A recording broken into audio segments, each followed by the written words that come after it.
নমস্কার, আমার নাম মধুরিমা গোস্বামী। আমি হুগলি গার্লস হাই স্কুলের দশম শ্রেণীর ছাত্রী। আজকে আমরা বিদ্যালয়ে সমবেত হয়েছি বিশ্ব পরিবেশ দিবস উদযাপন করতে। সেই উপলক্ষে এখন আমি এই দিনটির তাৎপর্য সম্পর্কে সংক্ষেপে বলবো। 1972 সালের 5ই জুন তারিখে সম্মিলিত জাতিপুঞ্জের সাধারণ পরিষদ সিদ্ধান্ত নেয় যে প্রতি বছর এই দিনটিকে বিশ্ব পরিবেশ দিবস হিসেবে পালন করা হবে।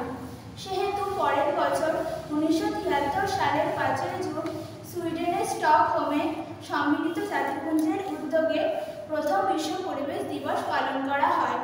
এর বিষয়বস্তু ছিল এক পৃথিবী। সম্মিলিত জাতিপুঞ্জের বছরের একটি নির্দিষ্ট দিনকে পরিবেশের উদ্দেশ্যে উৎসর্গ করার প্রধান উদ্দেশ্য ছিল বিশ্বের জনসাধারণকে এবং বিভিন্ন রাষ্ট্রনায়ক তথা সরকারকে পরিবেশের অবক্ষয় সম্পর্কে সচেতন করা। গত বছর 2023 সালে বিশ্ব পরিবেশ দিবসের 50তম বর্ষ পালন করা হয়েছিল। এই বছর পালিত হচ্ছে 51তম বর্ষ। এই বছর বিশ্ব পরিবেশ দিবসের ভাবনা হলো আমাদের ভূমি আমাদের ভবিষ্যৎ। ভূমি বা মাটি হলো একটি অত্যন্ত গুরুত্বপূর্ণ প্রাকৃতিক সম্পদ। ভূমি থেকেই আমরা আমাদের খাদ্য, বস্ত্র ইত্যাদি পেয়ে থাকি। ভূমির উপরেই আমাদের গড়ে উঠেছে বাসস্থান। এই ভূমির উপরে এবং ভিতরেই রয়েছে জলের ভাণ্ডার, যা না থাকলে পৃথিবী হয়ে উঠত প্রাণীহীন শুষ্ক মরুভূমি। বিভিন্ন প্রাকৃতিক উদ্ভিদ ও প্রাণীদেরকে নিয়ে ভূমির উপরে গড়ে উঠেছে বিভিন্ন ধরনের বাস্তুতন্ত্র। জাতিসংঘের একটি পরিসংখ্যান বলছে বিশ্বের মোট ভূমিভাগের 40% অবক্ষয়িত হয়েছে, যার সরাসরি প্রভাব পড়ছে কৃষি উৎপাদন ও বাস্তুতন্ত্রের ওপর, এবং এর প্রভাব প্রভাবিত করছে বিশ্বের প্রায় অর্ধেক জনসংখ্যাকে। 2000 সাল থেকে বিশ্বে খরার সময় ও সময়কাল বৃদ্ধি পেয়েছে। আর আমরা যদি ভূমি সংরক্ষণ না করি, যেভাবে আমরা মৃত্তিকা সম্পদের যথেচ্ছ ব্যবহার করছি সেভাবেই ব্যবহার করি, তাহলে 2050 সালের মধ্যে এর প্রভাব পড়বে মাটির অনুর্বরতা এবং খরার ওপর, যার দরুন পৃথিবীর 3/4 জনসংখ্যার বৃহৎ ক্ষতি হবে, যা এক কথায় আমাদেরকে ভয়াবহ করেছে।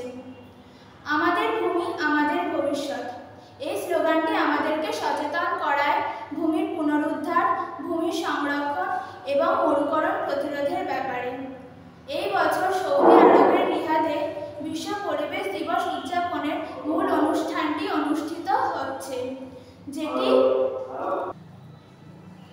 এই অনুষ্ঠানটি জাতিপুঞ্জের উদ্যোগে করা হচ্ছে।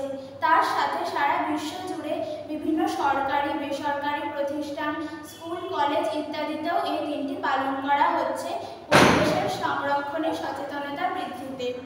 তাই আজ বিশ্ব পরিবেশ দিবসে আমাদের সকলকে সমবেত হতে হবে, কারণ সময় দ্রুত ফুরিয়ে আসছে। প্রকৃতি রয়েছে এমার্জেন্সি মোডে। তাই প্রত্যেকটি মানুষকে সচেতনভাবে পরিবেশের সংরক্ষণে এগিয়ে আসতে হবে। তাই আজ বিশ্ব পরিবেশ দিবসে সারা পৃথিবীর সাথে আমাদের বিদ্যালয়ও সামিল হয়েছে পরিবেশের সংরক্ষণে এবং সচেতনতা বৃদ্ধিতে। এজন্য আমরা এই বিদ্যালয়ের ছাত্রীরা সচেতনতামূলক পোস্টার তৈরি করেছি এবং আমাদের কর্মসূচিতে রয়েছে কিচেন গার্ডেন তৈরি, বৃক্ষরোপণ, জৈব ভঙ্গুর ও জৈব অভঙ্গুর ডাস্টবিন বানানো, জৈব পদ্ধতিতে সার তৈরি, শক্তি বাহিনী গঠন, পরিবেশের উপর বিতর্ক সভা ইত্যাদি। আমরা আশা করি আমাদের এই প্রচেষ্টা যত ক্ষুদ্রই হোক না কেন, পরিবেশের সচেতনতা রক্ষায় আগামীতে এটি একটি বৃহৎ পদক্ষেপ স্বরূপ। আজকে আমার এই বক্তব্য শেষ করব কবিগুরু রবীন্দ্রনাথের লেখা গানের কয়েকটি লাইন উল্লেখ করে। মরু বিজয়ের কেতন উড়াও, শূন্যে হে প্রবল প্রাণ, ধুলিরে ধন্য করো করুণার পুণ্যে, হে কোমল প্রাণ, মৌনি মাটির মর্মের গান কবে উঠিবে ধনিয়া মর্মর তব রবে, মাধুরী ভরিবে ফুলে ফলে পল্লবে, হে মোহন প্রাণ। নমস্কার।